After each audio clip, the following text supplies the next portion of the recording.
સૌથી પહેલા માઇક શું લેવાનું છે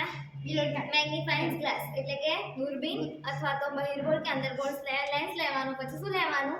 કાળું કાગળ લેવાનું હવે પ્રકાશ આવતું હોય એવી રીતે એક જગ્યાએ શું કરવાનું છે એક ડોટ બનાવવાનું છે એટલે શું થશે કાગળ એની આપોઆપ સળગી જશે જો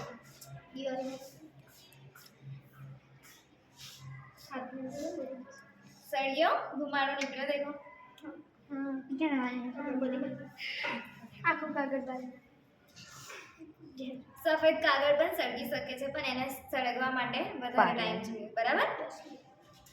આપણે વર્ગખંડમાં પ્રવૃત્તિ કરીએ છીએ એટલે દેખો માચિસ સળગાઈ અને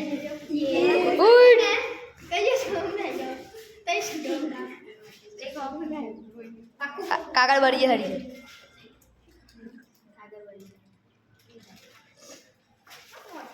માચિસ સ્કૂલમાં લાયેલું